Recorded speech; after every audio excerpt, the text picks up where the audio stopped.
to today's event. We are Yo, give people a few minutes to log on. And in the meantime, Pete, I, yo, I want to know, what is your favorite holiday tradition? it's my favorite holiday tradition. Yeah. It's funny, as you might imagine, I have a list. I was at a holiday party yesterday, and someone was asking about like, what are your favorite things to do? I was like, well, I have a Google document. I can share it with you of favorite things to do in the San Francisco area for for the holidays. Probably our favorite thing to do is to take my son. I have a 4-year-old. Take him ice skating in San Francisco in Union Square. Um, so we have that calendared, right? Because calendar is destiny. So I'm in charge of booking that. I have the tickets all done, and it's all calendared out for this coming weekend. So it should be exciting. He's 4 now, so I wonder if he'll be able to like skate on his own, or they have these like penguin Yeah. like skate things that they hold on to. It's like the world's cutest thing. So we'll see. We'll see if he wants a penguin or not this year. I remember when I would go skating, they had walkers with tennis balls on the bottom, and There you go. I never didn't use them just because it was fun. Just like really fast on the rink. No, I'm not a good skater at all. But given the fact that you're from Minnesota, I thought that you had to like ice skate to school. Yeah, we had a pond in the backyard. So every year my dad would get the snowblower out and blow us a little rink back there. And we just had like a box of random sized skates. So you might wear 2 sets of socks and like a really big pair, or you're shoving your feet in. It worked every year. So I got a lot better once we started doing that. I would imagine. There you go. Well, I think we're going to get started now. All right. Welcome everyone to today's event, Moving the Needle Data-Driven One-on-Ones. Today's event is hosted by the team at Modern Sales Pros. For those of you who are not familiar, Modern Sales Pros is the world's largest revenue leadership community for those in sales management, sales and rev ops, sales development, and related supporting disciplines. Our mission is to create an environment for our 20K and growing members to answer questions you'd struggle to solve on your own, help you see your own corners you might not even know about. We do that through great live sessions like this today, through our robust online forum, which if you're not a member, we will be adding you to that, and you can experience the glory of it after this event. Glorious. And glorious. In the near future, we're going to have some in-person events. Those of you who aren't members, again, you'll be invited to join afterwards. Actually, talking about those in-person events, though, if you love the content here, you're going to love our upcoming summit. It's called the Mega SCO. It's the SCO or SKO you actually want to attend. So we'll be talking about people, processes, and technology to help up-level your entire revenue organization for 2022. We have some incredible panels happening. Pete's going to be hosting a masterclass. We have a VC panel talking about tech investing. We have a CEO from who's also on Forbes 30 Under 30 list, who's our keynote talking about scaling challenges and how to fix how to work on your own organization, and what helped her go from seed to Series A to Series B. And we have our first in-person event, which is going to be happening on January 20th in San Francisco. Woohoo. Yeah. But enough about MSP. Today would not be possible without the sponsorship from the team at Atrium. So I'm going to hand it off to the founder of MSP, Pete Kazanjy, to say a few words about Atrium. Yeah, hey folks. So in addition to being the founder of Modern Sales, I'm also the founder and CRO of Atrium. And so essentially, for those who don't know, Atrium makes data-driven sales management software, and the whole purpose of which is to help sales managers, so AE managers, SDR managers, AM, CSM managers use metrics and data to improve rep and team performance, right? And the cool thing, one of the really neat things about Atrium is that it's super, super easy to set up. You just log in with your Salesforce credentials, and within 5 minutes, Atrium will show you how your reps are performing across a bajillion metrics. That's actually a technical term. So I'm really pumped to be talking here today about data-driven one-on-ones, because that's one of the key use cases that we help our clients with. But it's just like, it's a discipline and a topic in and of itself, irrespective of what software you use to do that. So I'm really pumped about doing that today. Awesome. Well, just a quick note, Pete, actually on that note, can you please give us a little background about yourself? Sure. Why would I listen to this guy with the funny shirt? Well, because my shirt is funny. So yeah, as noted earlier, my name is Pete Kazanjy. I'm one of the founders of Atrium. I run our sales organization here. Sorry, I started the company. I run our sales organization, but I've been around the block when it comes to modern sales and data-driven sales management. My previous software company was a company called TalentBin. It was acquired by Monster Worldwide in 2013, and at TalentBin, I went from being our kind of like business generalist founder to our first seller to our first sales manager and then our VP of sales. When we were acquired, we had about 20-person sales organization across SDR, AE, AM, CSM, and then once we were acquired, I was responsible for new product sales at Monster Worldwide. Subsequent to that, I ended up writing a book on early stage go-to-market called Founding Sales. It's like the handbook for $0 to $10 million in ARR. If you'd like one, hit me up. We can get you a copy. And then, of course, I started Modern Sales. So do a little bit of thinking about about sales excellence, about modern sales, about data-driven sales management, all that jazz. So that's me. Awesome. Thanks, Pete. So today, again, we're going to be talking about moving the needle, data-driven rep 101s. I'm really excited to have an expert in this content. But first, housekeeping. Housekeeping. Excited to dive in. So let's first go into this housekeeping. Number one, this event is being recorded and you will get access to the recording plus the key resources on the previous events page of the MSP website. I'll send this out after the event. Secondly, if you have a question for our expert, Pete Kazanjy, please drop it in the Q&A function and we will be sure to get to them during the event. Lastly, I know some people are having audio issues. So if you can just try logging out and logging back in again, that should help. If not, just put it in the chat and I'll see what I can do as we get started. And then with that, Pete, I'd love to hand it off to you to get started. Sure. Yeah, maybe you're not having audio problems. Maybe that's just like how I sound, perhaps. All right, Nora, I'm going to share my screen here. So hopefully I click the correct button. Did I do that okay? Yep, looking good. All right, party. Yeah, so we're going to talk about data-driven one-on-ones and how to run them, how to be good at them, and kind of like what things not to do in one-on-ones. But first, couple of things. Some resources that I've been a big fan of recently that kind of talk about a number of these things kind of across the board. Some books, The Qualified Sales Leader by John McMahon, really fantastic about like enterprise sales and kind of John McMahon is the father of MedPick. Cracking the Sales Management Code by Jason Jordan is really fantastic when it comes to data-driven management and kind of focus on like how to get you your PhD in metrics. And then probably my favorite sales coaching book right now is The 5 Secrets of a Sales Coach by Corey Bray and Hillman Sori. Really just absolutely love this book because it's written as a parable, as a narrative. It's like super easy to fly through. It's kind of like fun. It's a novel, but it's really fantastic and kind of showing you how to do management, how to do sales management, which is something that not a lot of folks get kind of coached up on.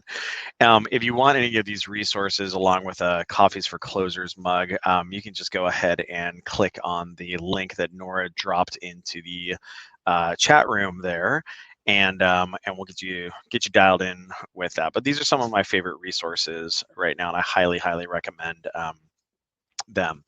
So let's talk a little bit about data-driven management, especially as relates to one-on-ones. So first and foremost, people don't realize that line management, line management excellence is really kind of the crux of a high-performing sales organization. Gartner talks about it a little bit there, where high-performing managers drive all sorts of benefits. a quarter higher rep productivity. You've got 3 times more likely that your reps are going to be top performers. You're going to retain your reps a lot better, which is really important, because if you're not retaining your reps, guess what? You don't have their street quota out there and they can't attain. If they're attriting, they can't attain, and good things like the reps do more work. And so if you think about the things that are required in order to do great sales management, there's actually a number of things that are kind of required. Yes, everyone does a good job around deal inspection and strategy, largely because people are just kind of like, people are prone to focusing on deals, but there's actually a lot more than that. There's tracking progress towards goals for reps. There's, of course, those one-on-ones. There's making sure that reps are ramping into band.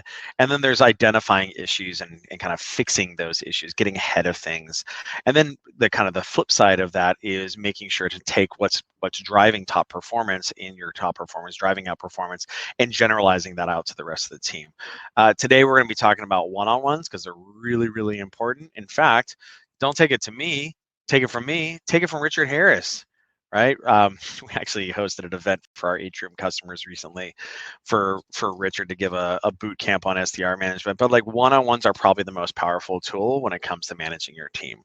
But importantly, well-structured one-on-ones that bring data to bear, not kind of like, hey, how you doing one-on-ones? And so what we're going to be doing is kind of talking about what that looks like here.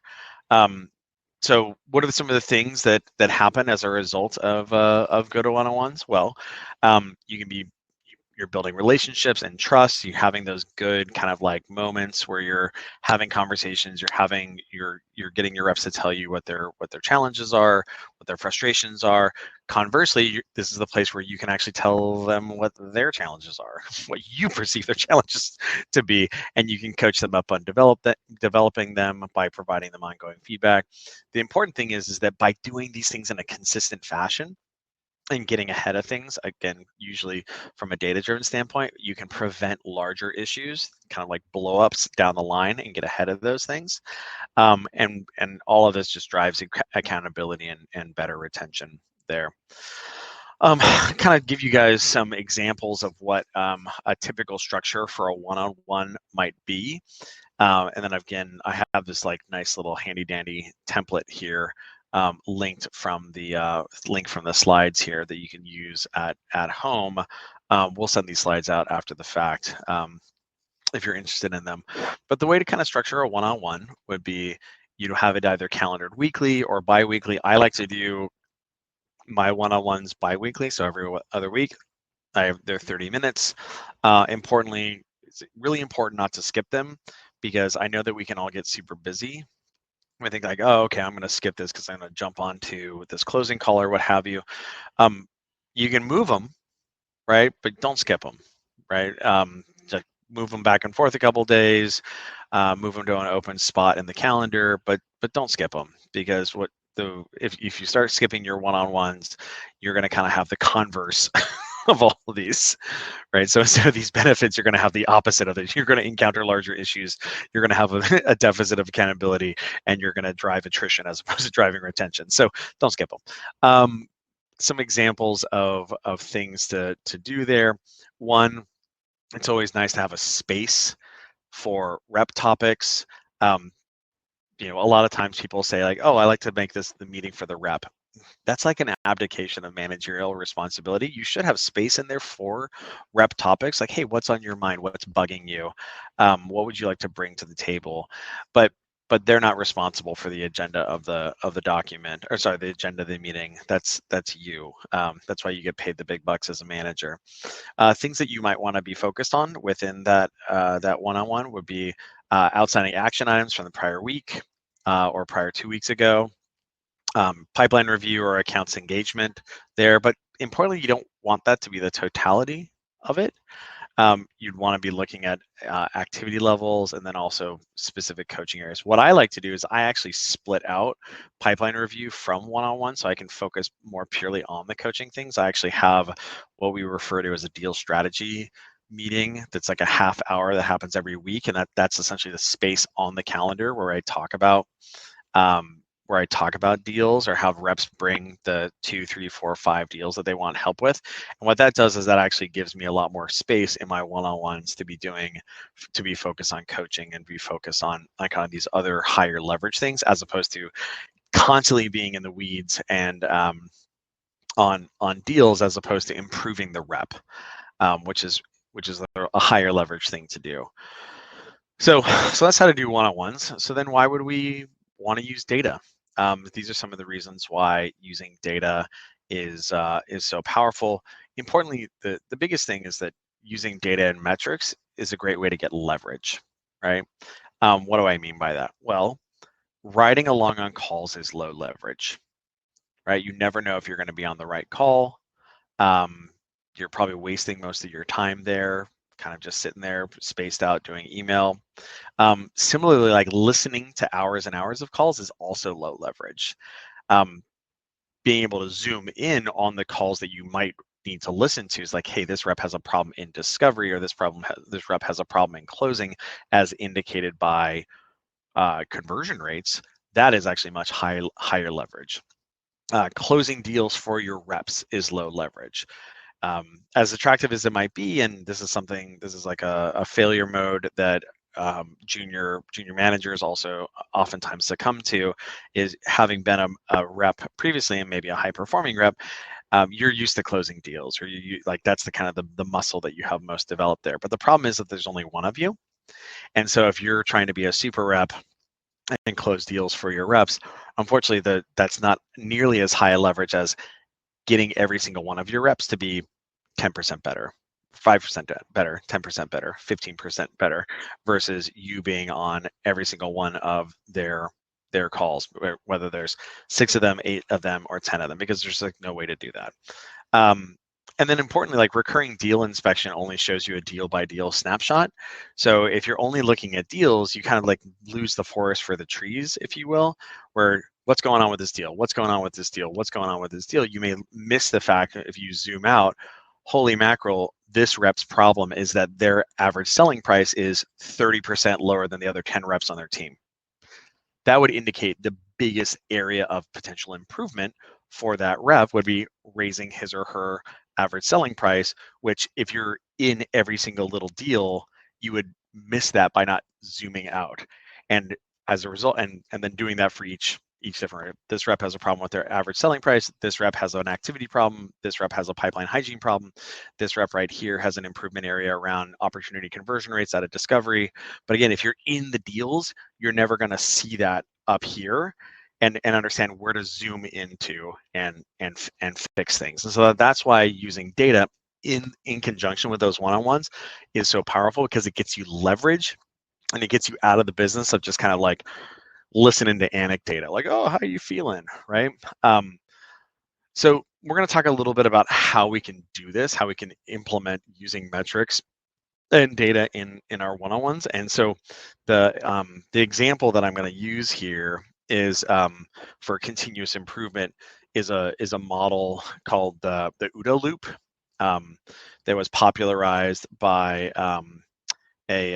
John Boyd, who was a fighter pilot and Air Force leader in the 1950s and 60s, which is kind of predicated on this notion of like what we're doing is we're constantly like looping back, like consuming information, making decisions based on that information, and then acting in reaction to that information, and then looping back again to observe again and see if our actions impacted things the way that we had wanted to. In his case, it was focused on dogfighting and kind of fighter pilots, but it's actually something that can be used in any system where you're trying to do continuous improvement and you're reacting to information that's present in the world. And so how that works in sales management is pretty straightforward.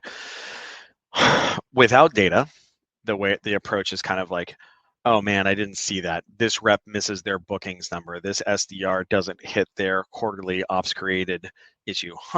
Why is that? Okay, well, I guess I'll ask some questions. I don't have a hypothesis about it, so I'm gonna have to ask things and talk about and potentially be in the realm of anecdata. Man, okay, well, I have partial information there. How do I know if I'm right? Like, it's hard for me to make a prescription there.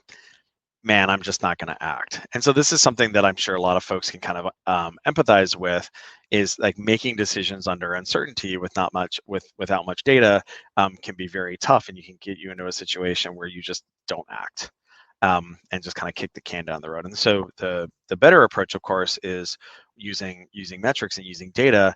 It's more along the lines of things like, hey, you know what? There's something weird going on over here. This rep's win rate is down. This rep's ASP is down. Or, man, this rep's this rep's pipe hygiene metrics are way up. What's going on over there? Okay, let me dig into that. This rep's untouched opportunities or stuck opportunities is substantially higher than everybody else's. Why is that? Okay, well, are they not doing enough activity? Let's go ahead and look at their emails and account engagement. No, they're doing a lot of activity. That's weird.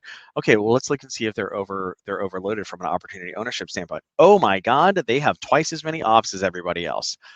Okay, cool. That's what's wrong. Great. Now let's fix that. Hey, Bobby, we need you to close out all of your old dead ops. Here are the ones that have been stuck the longest. Also, hey, SDR team, we're going to put Bobby on an op diet over here. He's not allowed to have any new op inflow for the next 2 weeks until we get his opportunity ownership in a more reasonable level, right? And so that's how, like, this is what we want, right? Being able to do that, and then we loop back again in order to fix that. And so this is kind of what that ends up looking like in practice, where what we end up doing is we'll create an agenda for our one-on-one. We'll create some assets that go along with that, probably some reporting, and we'll have that scheduled. And then what we do is we do this loop that we're just kind of talking about. So the manager reviews the data and the assets and identifies the issues, kind of like what I was just talking about with Bobby's grody pipeline management. We prep some questions and some coaching. We have that conversation with the rep. We align on potential next actions. We agree on those next actions, and then lo and behold, we loop back again, right? We loop back again to that one-on-one, and in order to make sure that the hypothesis of, hey, I think that this is the root cause problem of this pipe hygiene issue right here. We took these actions. Let's go ahead and see if that pipe hygiene has remediated as indicated by the metric that we're looking to solve there. So let's talk about how we can systematize this. So the first thing that we want to do is we want to systematize observation, right? And so the way that we do that is just by making sure that we have the assets in hand. These are the things that we want to pay attention to on a recurring basis. And so what we want to do there is, generally speaking, the way that you would approach that is you use reports, you use dashboards for that. The way to kind of think about a report is just like, we're trying to answer a question with a report, like how many ops have the SDRs created so far this month? Or in the case of Bobby earlier, how many opportunities does the entire AE team on a rep by rep basis have in pipe right now? Right, that would be answering a single question, like how much do they have in pipe right now? And then we can use that information to say, whoa, Bobby's bar is twice as high as everybody else's. Similarly, a dashboard would be a collection of questions that we're going to answer for a given point of consumption, a given point, like a one-on-one dashboard, or hey, now is the time where we look at how our AEs are ramping, and we use a ramping dashboard for that, and we look at that on Tuesday mornings at 9 a.m. But these are different things, right? There's the one-on-one dashboard, there's the ramping dashboard, there's the pipe hygiene dashboard. Oftentimes the problem that organizations will have is they'll put together this like gigantic like kitchen sink thing, which is like you're lost within. And so what we want to do is we want to have the set of questions that we care about for that point in time put together in that dashboard, and then importantly, we need to make sure that we actually review it.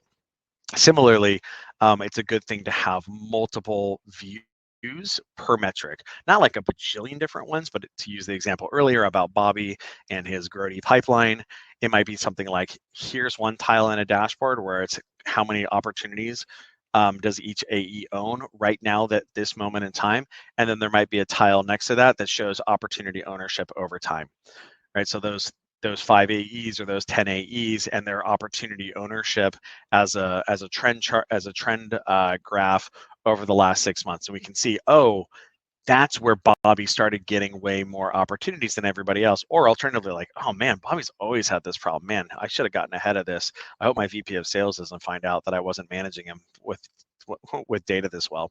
But point being that by having a kind of like a total and a trend can be very helpful in that regard. How do you what do you use in order to do this process? Well, there's a couple different ways you can approach it. CRM reporting can be good. It's available right now. And it's nice and flexible. The problem is it's really time consuming to set up. If you have sales operations assistants, that can be helpful there, but it can also be like very not fragile, but kind of like stuck in glass, not very agile for kind of like manipulating and kind of like digging in. Business intelligence software like a Looker or a Tableau can also be helpful as well. Again, very, very, very powerful, but can be kind of a challenge to set up. It can be slow, even harder for normal human beings like me. Like, hey, please don't tell my investors, but I actually don't know how to use Tableau at more than a kindergarten level. Shh, don't tell anyone. I am a very good Salesforce reporter though. And so, it's difficult for sales managers, SDR managers, leaders, et cetera, to use that tooling. And if it's difficult to use that tooling, well, guess what? They're not going to do these things right here. And then there's a kind of an emerging category of software that we like to call data-driven sales management software, kind of like Atrium, that's like very quick to set up. It's a little bit less flexible, but importantly, it's extraordinarily user-friendly and easy for individuals to use, like normal human beings, like managers, to use. And then also it's automatically monitored, which is particularly compelling. And again, Atrium is an example of that. So how would we look at, like, what does this look like in practice? This is an example of kind of having the assets in hand and kind of two views of the same metric. Again, what's the question that we're trying to answer? In this case, this is customer-facing meetings on a rep-by-rep basis, trailing 30 days, group by week. So in this case, the questions that we're answering here is like, hey, on an ongoing basis, how many meetings are my reps having? Is anybody declining? Is anybody like outperforming? Is there something we need to get ahead of there? And so by having this in place, we can kind of see that our buddy here in orange, Michael Darling, he was kind of in the middle of the pack there and kind of like fell off a little bit, and then maybe we had a little chat with him in our one-on-one, and boom, pop back up again.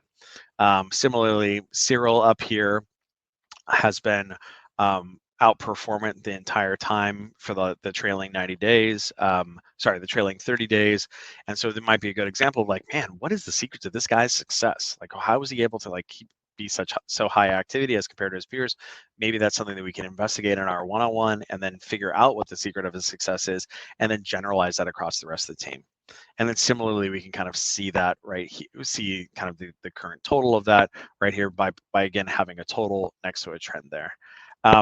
Similar example, but in a ramping context, which I kind of mentioned earlier, a different consumption period or different point of consumption might be a different time when we say, hey, these rampers right here, I really need to make sure that they're coming into band.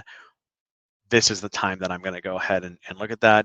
Things like pipeline ownership over time, where things are ramping, where you're comparing individuals by having their start dates linked together, so we can kind of see, hey, this individual is ramping up just like everybody else. What happened here? This person's falling out of band as compared to their peers in ramp. Or, oh man, here's this guy right here. He's ramping way ahead of his peers previously. Why is that? Can we get all of our rampers to ramp that quickly? Because that would be really cool. And you can see the same thing here with respect to meetings. One way you kind of think about how you want to do dashboard design is you kind of lay things out ahead of time. This is kind of an example of how you can do that. Like, what's the metric going to be? What's the time period in the grouping? You guys can refer to this later. And then this is kind of what that looks like in practice. This is like a visualization of this thing that's been designed there. Another way you can do this as well is a more tabular view, where you can say, hey, here's what our goals are, maybe for last week, this month, etc. But the important thing here is that we have visualizations that are in place that we can come back to on a recurring basis in order to consume that information, so we can consume it, reason against it, so observe it, orient about it, like reason about it, decide, and then take action. Right? So in this case, hey man, your untouched ops are really terrible. Let's talk about that. And in fact, let's schedule some time for you to either close those out or maybe get on top of those. Just a little quick shameless plug for Atrium here before we progress. Literally what we're talking about is all we focus on in Atrium. Our software is focused on everything managers need to be data driven, whether that's every single KPI that you need in order to manage an AE or SDR team. Importantly, proactive tracking of all these things. So proactive goal tracking, being monitored statistically rather than visually, early warning alerting to kind of come to you and say, hey, there's an issue with this rep over here and here's why. And then the ability to make it really, really easy for individuals to kind of dig in on their own, but also for the software to do it as well. Like, hey, Pete, this rep has a booking, this rep's pacing poorly with respect to bookings. The reason why is because their win rate is off as compared to everybody else. Like their ASP and their op ownership is just fine. And more importantly, really what's driving their win rate problems is it seems like that they have a much lower conversion rate out of pilot than everybody else. Right. And so the software just does that sort of thing statistically rather than relying on us to do to paw through a bunch of needles. And so what we like to say about that is that Atrium helps sales managers use metrics and data to improve team performance. And we do that with hundreds and hundreds of different customers across the world. So really cool stuff. And literally all we do is we just focus. All we exist to do is to help managers get data driven and use metrics to improve team performance. Cool. So that's a little bit on Atrium there. Let's get back into our one-on-one discussion here. So wonderful. We now have this stuff that's in place. We have the assets that have been built. Well, how do we systematize orienting, right? What I like to call reasoning against it, getting good at reading the data. And so the approaches there is like, one, you got to detect what's going on. Two, you got to diagnose, kind of like go upstream and kind of root cause what's happening. And then we got to communicate with that. So we're going to kind of go through this. So first, with respect to detection, we have these visualizations that are in place, which is great. And now we have a cadence consumption of them. So now what we're going to do is we're going to look and we're going to see where there are potential issues. And so ways to do that would be comparing an individual to their past performance, so like trends. We're going to compare them to their peers, so apples to apples, not apples to oranges, but we're going to compare them to their peers, and we're going to see if they're hitting goals or not, right? Or the inverse, right? So are they trending up as compared to past performance, or are they kicking ass as compared to their peers, or are they blowing their goals out of the water? So that's the first thing that we're going to do. And then moreover, once we see something, we detect an issue, then we like dig in, we diagnose. And so what we call that is kind of going upstream. We'll talk about this a little bit in the flow charts, but as an example, if an SDR is having an op creation activity or an op creation issue, why is that? We have to go upstream and say, is this an activity issue? Are they engaged in insufficient activity? Is it an activity mix problem? Right? Are they only emailing, or are they not calling at all? Or alternatively, is it a quality of activity problem? Is their email responsiveness rate way off as compared to everybody else? Is their email open rate really problematic? Is their connect rate on their calls really problematic? These are all things that are upstream of opportunity creation, that if we see that there's an opportunity creation problem, either at the end of a period or maybe even better yet, pacing towards that, we can go upstream and get ahead of it and say, oh, you know what? It looks like your subject lines are way off as compared to your peers, and that's what's driving the email responsiveness problem. Let's go ahead and fix that now on the 10th of the month, as opposed to waiting for the 30th of the month for you to underperform all your peers. And then lastly, what we need to do is we need to communicate these issues, right? So once we've identified and diagnosed these issues, we need to make sure that we're actually discussing with the rep, and then we importantly agree on next steps in a specific time frame. Not like, hey, you know what? Let's just think about maybe doing that. What are we going to do in a specific time frame? And then what we're describing right here is that this is what one-on-ones are absolutely perfect for. So I'm going to show you a little bit about what this looks like in practice here. So here's an example. We've got a 4-tile dashboard here where we've got opportunity ownership right here. So this is last quarter, how many opportunities were owned by the various reps. We've got new opportunity inflow, which is new as opposed to just purely owned. We've got a win rate here, and we've got ASP here. And so by looking at this individual rep right here, Tank here, it's got a funny Disney character name. We can see that his opportunity ownership as compared to his peers is actually pretty good. In fact, maybe a little too good. We can see that his opportunity inflow as compared to his peers is actually pretty fantastic. You can also see that his win rate is fantastic as well. It would look to us, though, that the area for opportunity here for improving his performance might be getting his average selling price up. Right. So again, we can see he's kind of at the top of the pack with respect to these other things, but then down here on this one right here, he's a little down. And so this right here, very quickly, we can say, oh, okay, we're comparing to peers on this tile right here, and we can see that he's off as compared to his peers. Not everybody, and not dramatically so. And so this might be the area for improvement that we could use if we could get his average selling price 20% higher or 30% higher and in band with everybody else, or at least this top performer right here, that would, with this win rate, that would really drive out performance. And so this would be a coaching thing that we could focus on with this rep to say, hey, are you adding services? Are you asking for that incremental seat? Are you selling ahead of needs in this organization? Oh, you're hiring this many more people? Wonderful. Why don't we just buy for them right now, since they're going to be joining in 90 days or 120 days? We can prorate it, and then moreover, we can we can give you more of a discount, and then as a result, his ASP rises. So these would all be things that these are potential coaching actions we can take if we have gone and perceived that this is where there's a deficit there. Cool. So another good example of this would be looking for what I like to call issues and bright spots and totals and trends.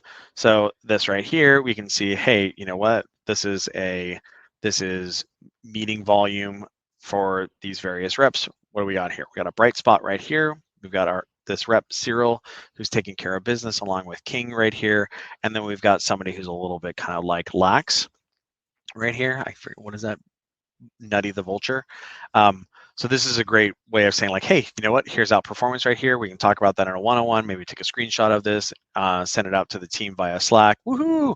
Great job, Cyril. Similarly, we could take the same reports, the same visualization, and bring this to our one-on-one with Nutty in order to talk about like, hey, what's going on here? Similarly, we can see something similar in trends here. We're gonna say, hey, you know what? We have this person right here. What's this orange person's name? Brayer.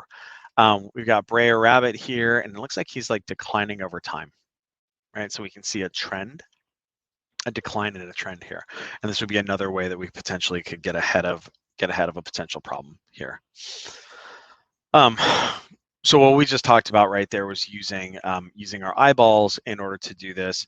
One thing that can be helpful is just to use software to do the statistical analysis of this information for you. This is again the benefit of something like a data-driven sales management software, where the software can literally do the monitoring for you.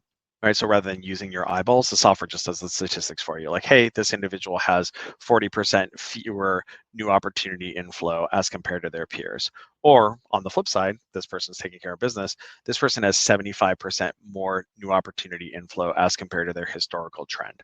So again, rather than having to use our eyeballs in order to detect these things, software can do it for us, such that we can just take action appropriately. Like in this case, hey, high five, Harold.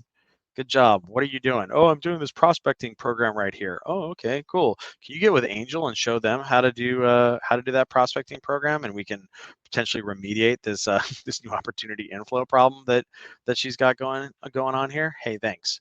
Right. So that again, by being aware of this information, we can take action to improve performance before it becomes a problem.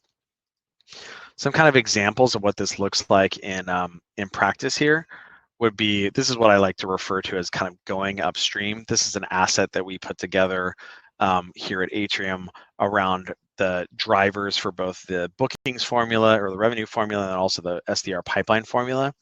So in this case, if you have a bookings problem with an AE, well, what you would want to do is you would want to go upstream and see where is that coming from. Is it coming from the fact that they have fewer wins than they should?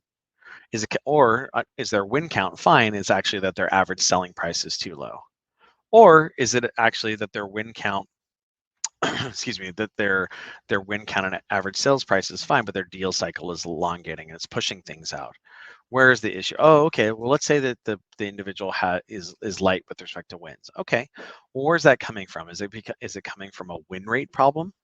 Right? They don't have enough. Their kind of batting average is lower than everybody else's, or their past performance, or are they just not getting enough at bats? Do they not have enough opportunities? Let's say it's a win rate problem, right? That they have plenty of opportunities that are kind of coming in pipe. And I guess in this case, earlier when we were talking about Tank, see his opportunity ownership is fine, his win rate is fine, it's his ASP that's light, right? So what we would do is we'd say, oh, okay, what's upstream of the ASP? Is it because his average op size is too small? Is it because his win rate on larger ops is problematic, like he's losing big deals? Is he discounting too much?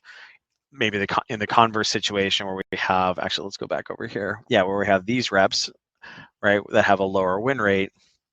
Is it because where are they having problems? Is it because they have an opportunity conversion rate problem? Where is that? Which stage is it at? Or is it because they have a pipeline hygiene problem? They're not on top of their ops enough. Right? So this is a helpful mechanism by which you can inspect and figure out what the root cause of a potential issue is. And then once you know what that root cause is, or sorry, once you have a hypothesis of what that root cause is, what you can do is you can use your one-on-one to manage it. And so this would be an example here. Again, this is a filled out example of this meeting template where what we've got here is, a rep brings a topic to the table around his or her participation in the round robin, kind of talk about the fact that they feel like they're getting fewer ops than their peers. There's a manager topic, and then importantly, our current coaching area that we're focused on right now is pipe hygiene, right?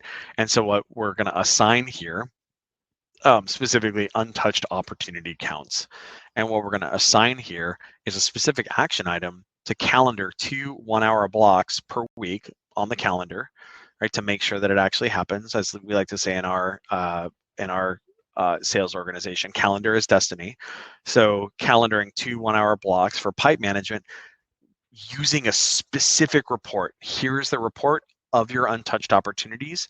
What I want you to do is during this time period right here, where we hyperlink that report in that meeting invite for yourself, you're going to go down that list and you're either going to close them out or you're going to engage them. And then moreover, you're going to BCC me on that outreach. And so this is very clearly prescribed next actions here. Going back to our UDA example here. A very, very prescribed next action here. And then what we're going to do is we're going to loop back at our next one-on-one, and we're going to evaluate whether or not that has that's remediated there. Since we're currently working on pipe hygiene as measured by untouched op counts, we're going to come back in 2 weeks after you've had 4 of those pipeline hygiene blocks on your calendar. And we're going to look at that report and we're going to see how many untouched ops are on there, right? And of course, this can be different on a per rep, per topic basis. In this case, hey, you're going to be managing your you're going to be managing your pipeline hygiene. In the case of this rep right here with the lower ASP, what you're going to do is you're going to focus on adding services to all of your deals, and you're going to be talking about it as early as possible in your meetings.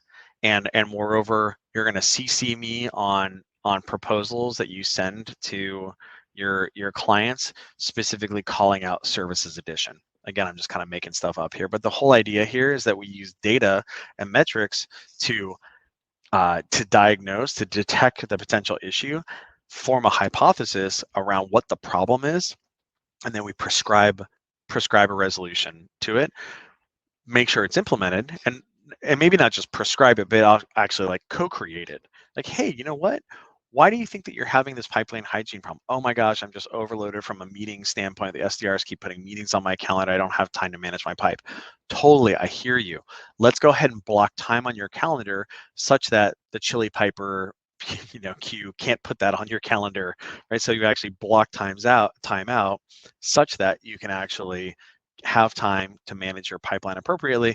And then maybe actually we take you off the router for a week. Does that sound like that would be helpful for you? Oh my gosh, that would be so helpful. Okay, well, my action item is going to be to take you off of the router. Your action item is you're going to block those times out for the next 6 weeks. Go ahead and ping me with a screenshot when you're done with that, because I want to make sure that it actually gets done.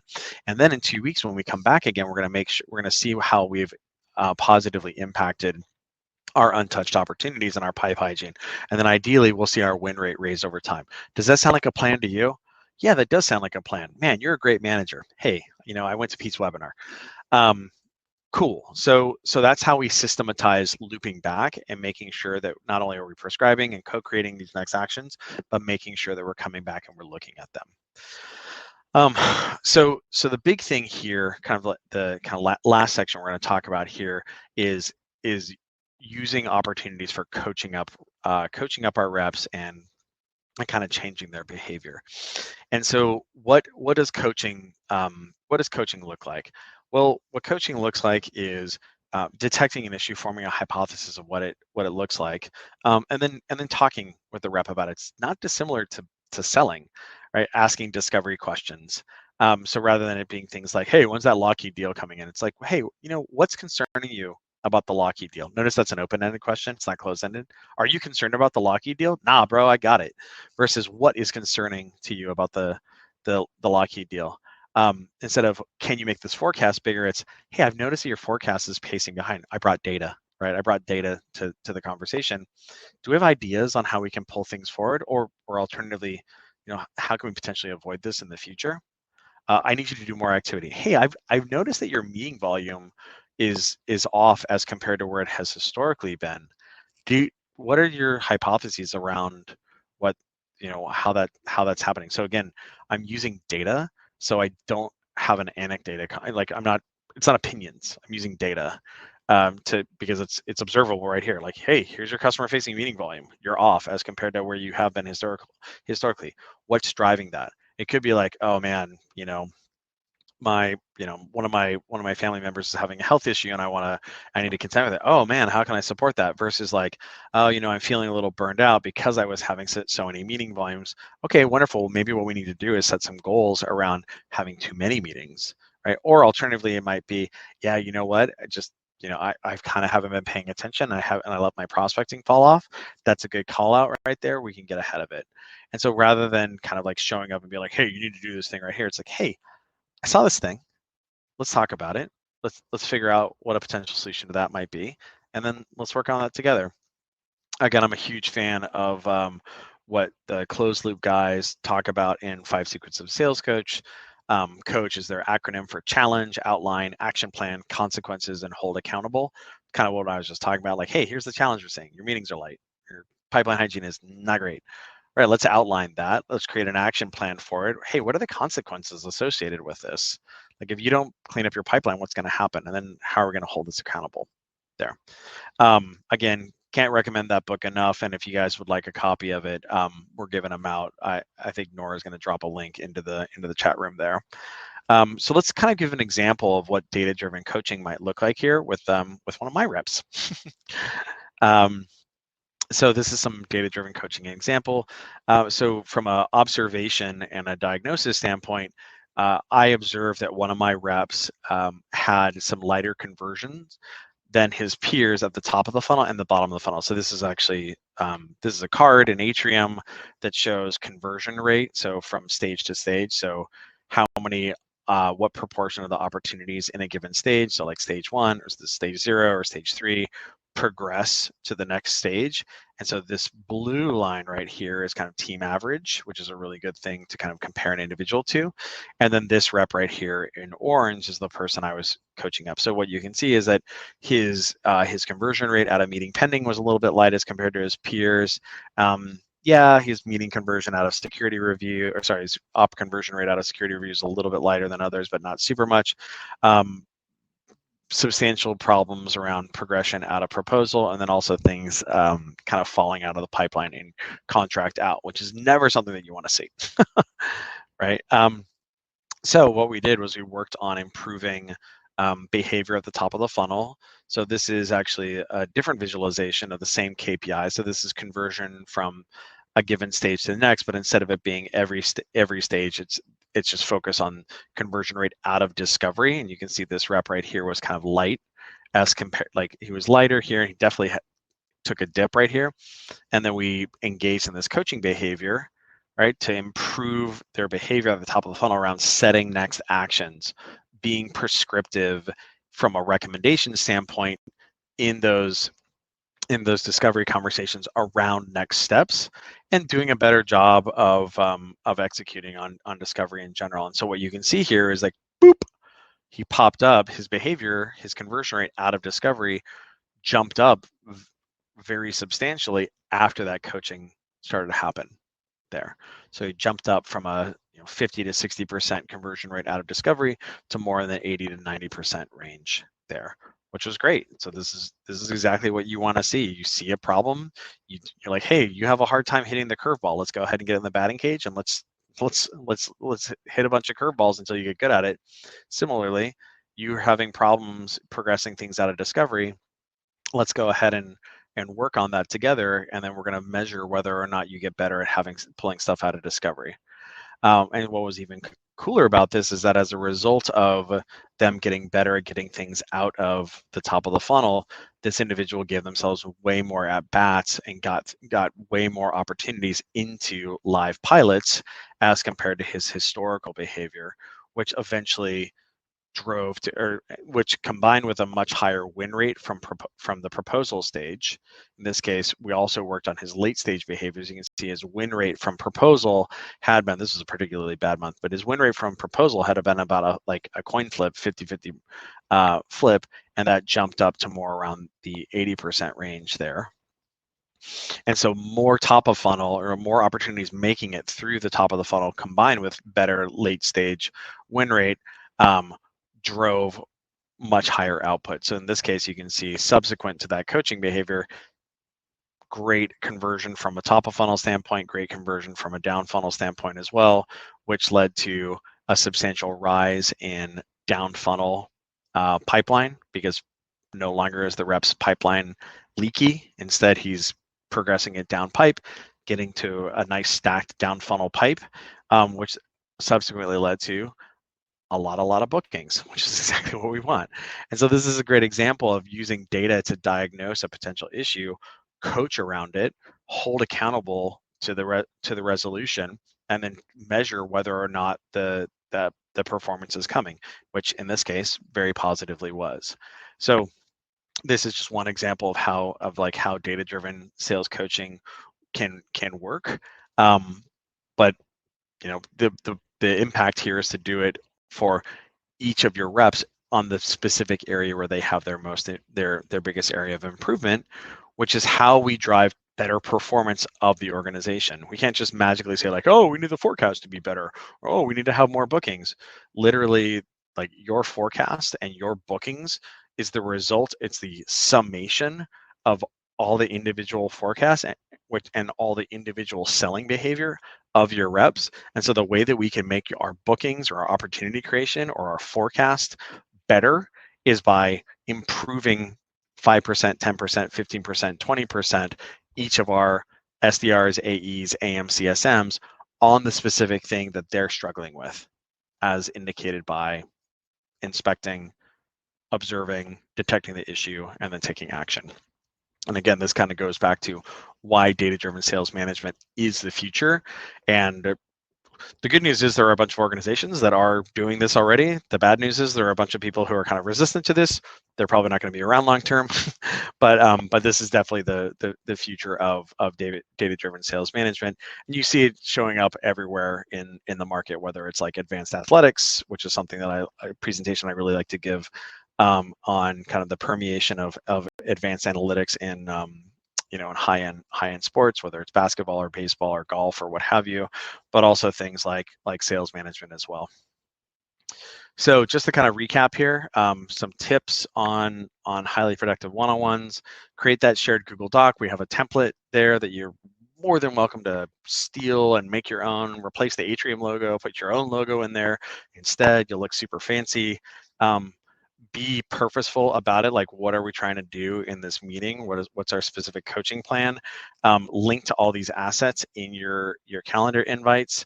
And then moreover, if you have a living agenda, like we were just talking about right there, just make sure that you have those assets hyperlinked to. So, hyperlink to your various reports directly from that, or like the specific thing that you're coaching on, whether it's pipeline hygiene or opportunity conversion rates or activity or whatever, hyperlink right there, so you can make sure to inspect it, and then importantly, block time on your calendar as a manager for prep and follow up.